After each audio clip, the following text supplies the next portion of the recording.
Hello बच्चों, कैसे हो? आई होप आपकी प्रिपरेशन अच्छी चल रही होगी 10th बोर्ड एग्ज़ाम के लिए, है ना। जैसा कि अमित सर ने पिछली वीडियोस में बताया है कि हम ऐसी जो है सीरीज़ लाते रहेंगे जिसमें हम आपको थोड़ा मोटिवेट करेंगे और थोड़ा कैसे आपको काम करना है वैसे बताते रहेंगे, ठीक है। तो इस सीरीज़ में हम बात करने वाले हैं कि मैथमेटिक्स में आप कैसे हाई स्कोर गेन कर सकते हैं। तो इस सीरीज़ का नाम हमने रखा है जैसे कि unlock the secrets of mathematics in just 30 days. तो जैसे मतलब 30 डेज़ में आप कैसे मैथमेटिक्स को पढ़ो कि 30 डेज़ में आप ज़्यादा से ज़्यादा मार्क्स गेन करो, है ना, या फिर 100 आउट ऑफ 100 मार्क्स उसमें आपके आ जाए, ठीक है। तो फर्स्ट हमारा ये है कि a magical collection of mathematical tools. हम बोल सकते हैं कि हमारे पास जो है कुछ मैजिकल कलेक्शन है, ठीक है, वो हमारे पास होना चाहिए। और वो मैजिकल कलेक्शन क्या है वो आगे आने वाला है, ठीक है। तो मैजिकल कलेक्शन है ये 4 बुक्स, ठीक है। पहली बुक हमारे पास कौन सी है? एनसीईआरटी, ठीक है। सबसे पहले हमारे पास कौन सी बुक होनी चाहिए? एनसीईआरटी तो होनी ही चाहिए, क्योंकि हमारे पास जो क्वेश्चंस आएंगे वो मैक्स टू मैक्स एनसीईआरटी से ही आएंगे। उसके बाद दूसरी हमारे पास एनसीईआरटी एग्जाम्पलर। एनसीईआरटी एग्जाम्पलर में एनसीईआरटी के एग्जाम्पल्स का सॉल्यूशन वगैरह है, तो आप इसको सोल्व कर सकते हो, ठीक है। बहुत सारी कंपनीज़ की आती है, तो वो आप देख लेना कौन सी कंपनी की लानी है, ठीक है। और एक आपके पास ये होना चाहिए फॉर्मूला शीट। तो फॉर्मूला शीट आपके पास होना चाहिए, या तो कहीं मार्केट में आपको मिल जाएगी आसानी से, या फिर मैं सजेस्ट करूँगी आप खुद से बनाओगे तो ज़्यादा बेटर रहेगा। एक तो अपने पास जैसे इसमें लिखा हुआ है रियल नंबर्स कितने भी वो है फॉर्मूलाज वो इसमें आ जाएंगे। तो अगर आप ऐसे एक चैप्टर वाइज भी अगर बनाओगे फॉर्मूला शीट तो ज़्यादा बेटर रहेगा।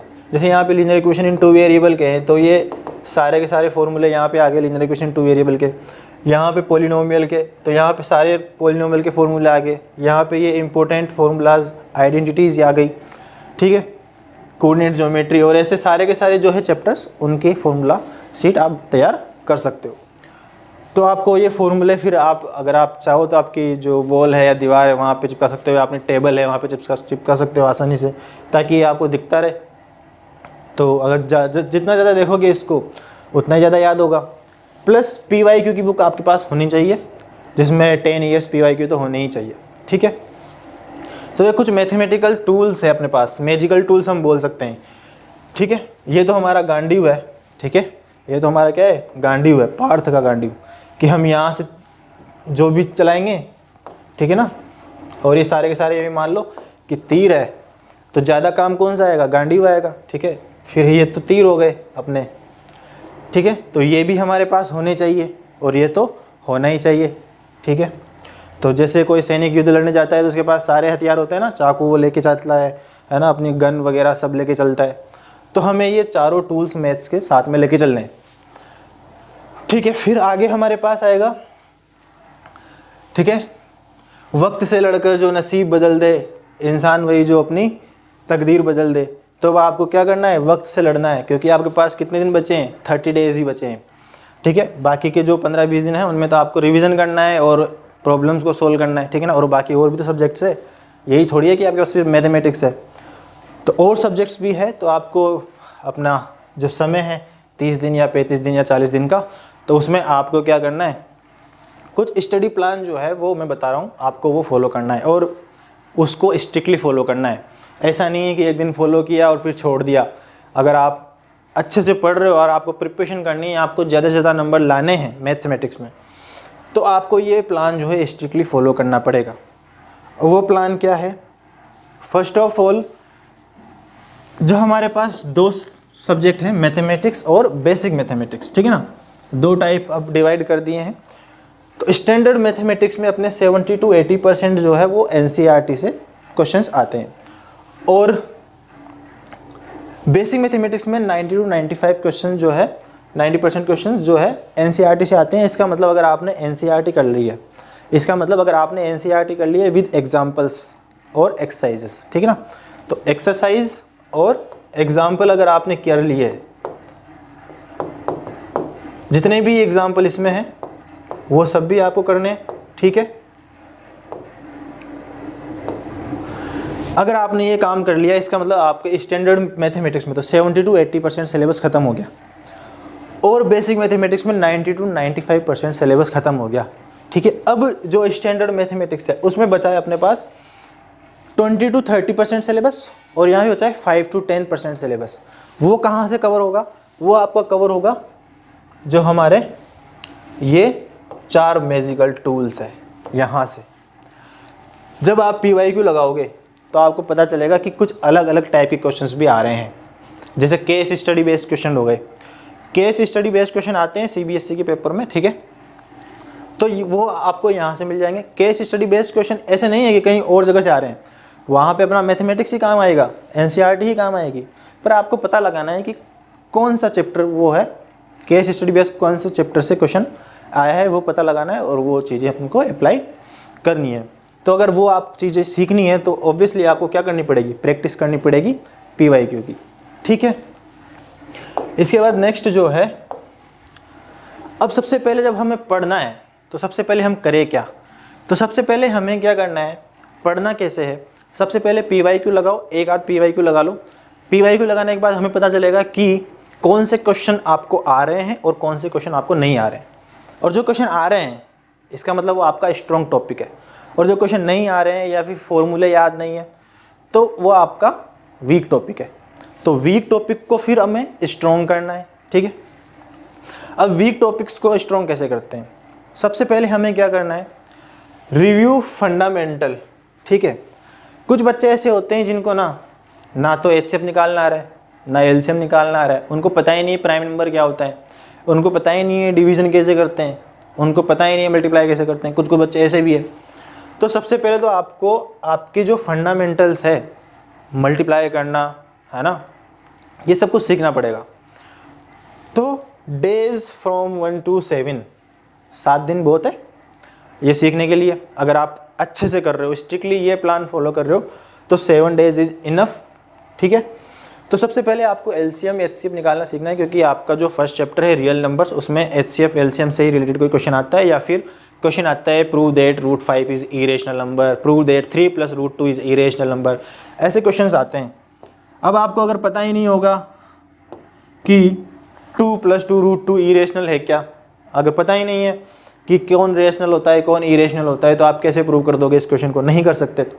तो आपको rational, irrational, prime number, natural number, integers, ये सब तो पता होना ही चाहिए। ठीक है, तो ये सबसे पहले आपको फंडामेंटल्स का रिव्यू करना है कि कौन कौन सी फंडामेंटल चीज़ें हैं जो मेरे को नहीं आ रही है। तो आप अगर एक PYQ लगा लोगे और उसमें देखोगे कि मेरे को HCF निकालना नहीं आ रहा, तो भाई पहले उठाओ HCF निकालना सीखो। ठीक है, फिर उसके बाद LCM अगर नहीं आ रहा है तो LCM निकालना सीखो। 2-4 क्वेश्चन लगाओ, सीख जाओगे आराम से, कोई दिक्कत नहीं है। LCF और LCM सीखना कोई बड़ी बात नहीं है। ठीक है ना, कोई रॉकेट साइंस नहीं है इसमें, HCF और LCM सीखने में, बहुत आसानी से सीख जाओगे। उसके बाद इसमें क्या क्या करना है आपको? सबसे पहले तो वही बेसिक्स को रिविजिट करना है। ठीक है, उसमें क्या करना है आपको? फॉर्मूला याद करना है ना, फंडामेंटल कंसेप्ट, वही जो मैंने बताया अभी कि अगर किसी को HCF निकालना नहीं आ रहा है तो HCF निकालो, HCF निकालना नहीं आ रहा है, LCM निकालना नहीं आ रहा तो वो निकालो। ठीक है, और थ्योरम्स, जो थ्योरम्स हमारे काम आने वाली है ना क्वेश्चंस को सोल्व करने में, तो उन थ्योरम्स को भी आपको याद रखना है, क्योंकि थ्योरम्स याद नहीं होंगे तो क्वेश्चंस कैसे अटेम्प्ट कर लोगे भाई। फिर आपको करना है कुछ क्वेश्चंस जो है प्रैक्टिस करने पड़ेंगे, क्योंकि मैथ्स में थ्योरी याद करना अलग बात है और क्वेश्चंस को अटेम्प्ट करना अलग बात है। थ्योरी हर कोई याद कर लेता है, लेकिन क्वेश्चंस को सोल्व करना, अलग अलग टाइप के क्वेश्चंस को सोल्व करना, एक थ्योरी पे अलग अलग टाइप के क्वेश्चन बन सकते हैं, उस क्वेश्चंस को थोड़ा घुमाया जा सकता है, तो उन क्वेश्चंस को भी याद करना है, उन क्वेश्चंस को भी प्रैक्टिस करना है। ठीक है ना, तो एक अगर हमारे पास कोई कॉन्सेप्ट है तो उससे 3-4 क्वेश्चन कर लो, वो बहुत है। ठीक है, ज़्यादा क्वेश्चन अगर आपके पास टाइम है तो ज़्यादा क्वेश्चन भी कर सकते हो। फिर आपको क्या करना है? प्रैक्टिस एंड अप्लाई, वही जो मैंने बताया। आपको क्या करना है? अपने बेसिक फंडामेंटल्स अगर आपके आ गए तो सबसे पहले उनको क्या करना है, अब क्योंकि वो बेसिक था, अब वो चीज़ें अब काम आएंगी क्वेश्चंस को सोल्व करने में, तो सबसे पहले हमें प्रैक्टिस करना है और उनको अप्लाई करना है। तो हमें जो नेक्स्ट 8 to 14 डेज़ है, मतलब नेक्स्ट 7 डेज़ है, उनमें आपको जो फर्स्ट 7 डेज़ में आपने जो चीज़ें पढ़ी है उनको अप्लाई करना है। ठीक है, नेक्स्ट है प्रैक्टिस मिक्स्ड प्रॉब्लम। अब आपने सबसे पहले तो बेसिक प्रॉब्लम्स को सोल्व कर लिया, पहले आपको बड़ी प्रॉब्लम्स नहीं उठानी है, पहले आपको कुछ अच्छी प्रॉब्लम्स उठानी है, मतलब जो आपको आ जाए, है ना। तो आपका वहाँ से क्या होगा, मोटिवेशन इंक्रीज होगा। अगर आपने शुरू में ही टफ चीज़ें ले ली तो आप डिमोटिवेट हो जाओगे और जो क्वेश्चन आपको आते हैं वो भी आप भूल जाओगे, वो भी नहीं आएंगे। तो आपको सबसे पहले बेसिक कॉन्सेप्ट से रिलेटेड क्वेश्चंस उठाने हैं, उनको सोल्व करना है। उसके बाद जो है हार्ड क्वेश्चंस को सोल्व करना है, मिक्स्ड प्रॉब्लम्स, है ना, जिनमें एक दो चीज़ें मिक्स करके क्वेश्चन को बना देते हैं। तो मिक्स्ड प्रॉब्लम्स को सोल्व करना है। Move on to mixed problems that combine different concepts. मतलब एक कॉन्सेप्ट आपने सीख लिया, दो कॉन्सेप्ट सीख लिए, तीन सीख लिए, अब उन तीनों को मिला के कोई क्वेश्चन बन गया नया उन तीनों कॉन्सेप्ट से, तो उसको सोल्व करना है। उसके बाद अप्लाई फार्मूला एंड थ्योरम्स, वही फार्मूला और थ्योरम्स को अप्लाई करना सीखना पड़ेगा आपको। मिक्स्ड प्रॉब्लम में एक से ज़्यादा थ्योरम्स यूज़ हो सकती है, हो सकता है कोई क्वेश्चन ऐसा हो जिसमें दो थ्योरम्स यूज़ हो जाए, है ना, या तीन चार फॉर्मूले यूज़ हो जाए, ठीक है। तो उनको आपको सीखना पड़ेगा, ठीक है। इसके बाद फोकस ऑन एडवांस टॉपिक, जो आपके पास एडवांस टॉपिक है उन पे फोकस करना है नेक्स्ट 15 to 21 डेज में। एडवांस टॉपिक्स में जैसे आपके पास आ गया अलजेब्रा आ गया, फिर आ गया अपने पास ट्रिगोनोमेट्री आ गया, सरफेस एरिया एंड वॉल्यूम आ गया। तो अलजेब्रा अप्रोक्सीमेट 20 मार्क्स का आपके पास आ जाता है यहाँ पे, ठीक है। और ट्रिगोनोमेट्री भी 8 to 10 मार्क्स का आता है। ऐसे सरफेस एरिया भी लगभग 7 to 9 मार्क्स का आ जाता है। तो यहाँ पे लगभग approximate 30 to 35 questions, 30 to 35 marks हो गए। तो अगर आप इन टॉपिक्स को कवर कर ले रहे हो तो इतने मार्क्स तो आपके कवर हो ही गए ऑलरेडी। तो कुछ ये एडवांस टॉपिक्स है। फिर रिव्यू एंड रिफाइन करना है कि आपको इन एडवांस टॉपिक्स में किन किन में दिक्कत आ रही है। जैसे आप क्वेश्चन करोगे ना तो आपको पता लगेगा कि यार ये क्वेश्चन मेरे से हो रहा है और ये क्वेश्चन नहीं हो रहा है, ठीक है। तो जैसे अगर आपने ट्रिगोनोमेट्री को उठाया टॉपिक को, इसके क्वेश्चन आप लगा रहे हो, ठीक है। तो ऐसे क्वेश्चंस होंगे जो इजी होंगे, मॉडरेट होंगे, वो आपसे हो जाएंगे। कुछ टफ होंगे, जैसे जो प्रूव वाले क्वेश्चन होते हैं, आइडेंटिटीज़ को प्रूव करने वाले क्वेश्चन, तो उन क्वेश्चन में बच्चों को बहुत दिक्कत आती है। तो ऐसे क्वेश्चंस में अगर आपसे क्वेश्चंस हो रहे हैं तो ठीक है, नहीं हो रहे हैं तो उसमें क्या बोलता है कि वो LHS = RHS प्रूव करो। तो आप एक काम ये कर सकते हो कि सबसे पहले तो अगर कुछ नहीं हो रहा है तो सबसे पहले तो आप उनको 10 कोड जो भी दिया है उनको साइन कोस में चेंज कर लो, क्योंकि साइन कोस में अपना पास काम करना थोड़ा आसान होता है, ठीक है।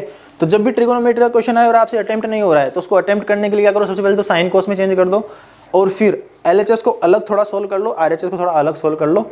फिर कहीं ना कहीं दोनों जा करके बराबर आ जाएंगे। और अगर नहीं आ रहे तो फिर तो दिक्कत है, ठीक है। तो कहीं ना कहीं तो आ ही जाएंगे, वो कोई इशू नहीं है। तो ट्रिगोनोमेट्री जो है अगर उस आइडेंटिटी का क्वेश्चन आता है तो उसको ऐसे अटेम्प्ट करना है और RHS को अलग सोल्व करना है, LHS को अलग सोल्व करना है, दोनों बराबर आ जाएंगे कहीं ना कहीं जाके, तो आपका क्वेश्चन अटेम्प्ट हो जाएगा, ठीक है। और surface area and volume, surface area and volume का क्वेश्चन आ जाएगा। फिर यहाँ से अगर आपके पास रिव्यू एंड रिफाइन करना है आपको, तो क्या करोगे आप, जो क्वेश्चन अटेम्प्ट हो रहा है आपको आ रहा है, इसका मतलब वो आपका टॉपिक जो है स्ट्रॉन्ग है, और जो नहीं आ रहा है इसका मतलब वो टॉपिक आपका वीक है। इसके बाद आपको अगर लगता है कि मेरा ये टॉपिक वीक है तो उसके ऊपर आपको क्या करना है, NCERT सोल्व करनी है। NCERT से बाहर कहीं नहीं जाना आपको, इन टॉपिक्स में सिर्फ NCERT सोल्व करनी है। NCERT से आपको क्वेश्चंस मिल जाएंगे आराम से, ठीक है। अब आता है वीक 4। तो अब सब कुछ हो गया, सब कुछ होने के बाद हमें कुछ रिवीजन भी तो करना पड़ेगा। तो लास्ट में जो रिवीजन होता है ना 7 to 8 डेज़ का, 7 to 8 डेज़ काफ़ी है रिवीजन के लिए, है ना। तो आपको रिवीजन करना है लास्ट में, ऐसा नहीं है कि आप बस पढ़ते जा रहे हो रिवीजन को छोड़ दिया। तो आपको रिवीजन करना है एट लास्ट, ठीक है। सारे जितने भी चैप्टर है, 14-15 चैप्टर्स है प्रोबेबिलिटी तक, सबका रिवीजन करना है A to Z, ठीक है। क्योंकि और रिवीजन क्यों करना है, क्योंकि जब आप पढ़ते जाओगे तो आगे आगे तो आपको याद हो जाएगा, लेकिन पीछे पीछे का वो साफ होता जाएगा। तो आगे आगे पार्ट और पीछे पीछे सेपरेट होता रहेगा। तो आपको वैसा काम नहीं करना है, ठीक है। आपको पढ़ना है प्लस फिर बाद में जो भी डेज बचेंगे उसमें आपको रिवीजन करना है। तो अब रिवीजन करने के बाद आपके पास आता है प्रैक्टिस, क्योंकि मैथमेटिक्स में बेटा प्रैक्टिस बहुत ज़रूरी है। अगर आपकी प्रैक्टिस कमज़ोर है तो आपको वहाँ एग्ज़ाम में सिर्फ 3 आवर्स मिलेंगे। 3 आवर्स में आपको लगभग 35 टू 36 क्वेश्चन का अटेम्प्ट करने हैं, ठीक है। तो उसमें 3 आवर्स में आपको अटेम्प्ट करने के लिए आपकी प्रैक्टिस इतनी होनी चाहिए कि आप 3 आवर्स में आराम से 35 क्वेश्चन कर सको, 35 टू 40 क्वेश्चन कर सको, मैं तो ये मानता हूँ, ठीक है। तो practice solve a large number of problems. अब लार्ज नंबर ऑफ प्रॉब्लम्स आपको कहाँ मिलेगी? जो हमने मैथमेटिक्स टूल देखे थे वहाँ पे, मैजिकल टूल्स। 4 किताबें हैं, चारों किताबों के क्वेश्चंस आपको लगाने। एनसीईआरटी पीवाईक्यू लगाओगे तो बहुत सारे क्वेश्चन हो जाएंगे। फोकसिंग ऑन योर वीकनेस, जहाँ पे आपको प्रॉब्लम आ रही है, जिन टॉपिक्स में आपको प्रॉब्लम आ रही है उन पे फोकस करना है ज़्यादा और उनको थोड़ा इम्प्रूव करना है। और इम्प्रूव कैसे करोगे? वही, अगर आपको जैसे फॉर्मूले याद नहीं है तो फॉर्मूले याद करो अपनी फॉर्मूला शीट में देख के। अगर आपको क्वेश्चंस नहीं आ रहे हैं तो एनसीईआरटी उठाओ, पहले एनसीईआरटी के एग्जाम्पल्स लगाओ ताकि आपको आइडिया लग जाए कि यार ये क्वेश्चन, ऐसे क्वेश्चन जो होते हैं ऐसे अटेम्प्ट होते हैं, ठीक है। उसके बाद आप एक्सरसाइज कर लो। एग्जाम्पल्स अगर आपने कर लिए तो एक्सरसाइज आपसे हो जाएगी, कोई दिक्कत नहीं आएगी। और आपको टेस्ट करने हैं, ठीक है। अपना जो टेस्ट है खुद का टेस्ट करना है। कैसे करोगे? सैम्पल पेपर उठा लो या फिर पीवाईक्यू उठा लो, कोई भी एक, ठीक है। उसको सोल्व करने बैठो। क्या आप 3 आवर्स में कर पा रहे हो क्या सारे क्वेश्चंस? 8 लास्ट तो आपको यही काम करना है ना। पहली बात तो देखना है कि आपको क्या सारे क्वेश्चन कर पा रहे हो क्या, ठीक है। अगर सारे क्वेश्चन नहीं कर पा रहे हो इसका मतलब कोई टॉपिक आपका वीक है, और वो टॉपिक आपका वीक है तो वापस जाओ कहाँ, उस टॉपिक के ऊपर एनसीईआरटी उठाओ, एग्जाम्पल्स लगाओ, एक्सरसाइज लगाओ और वापस आओ पेपर में। नया सैम्पल पेपर, वापस वही सैम्पल पेपर सोल्व नहीं करना, नया सैम्पल पेपर उठाओ, सोल्व करो। अगर आप फिर भी अटक रहे हो फिर वापस जाओ और ये काम रिपीट करते चलो, ठीक है। तो जैसा कि होता है, बोलते हैं ना कि practice makes a man perfect. तो बेटा मैथमेटिक्स में तो प्रैक्टिस ही करनी है आपको। जितनी ज़्यादा प्रैक्टिस करोगे ना मैथ्स के ऊपर, मैथ्स आपको उतना ही फायदा देगी। और मैथ्स एक ऐसा सब्जेक्ट है जिसमें मैक्सिमम लोग जो है ना, मैक्सिमम बच्चे वो 100 आउट ऑफ 100 ले आते हैं। क्योंकि यहाँ पे क्या है ना, आपको सिर्फ क्वेश्चन सोल्व करना है, थ्योरी नहीं लिखनी।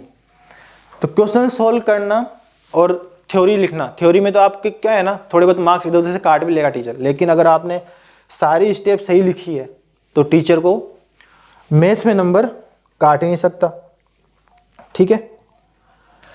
आपके पास जो है ना थ्योरम्स का प्रूफ भी आता है। अब थ्योरम्स का प्रूफ कैसे करते हैं? कुछ बच्चे क्या करते हैं, डायरेक्ट प्रूफ करना शुरू कर देते हैं। ऐसा नहीं करते।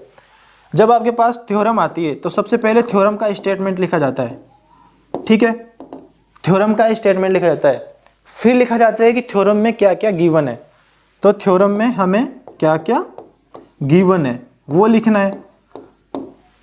गिवन लिख दिया हमने, ठीक है। जैसे बीपीटी थ्योरम है, फेमस थ्योरम है।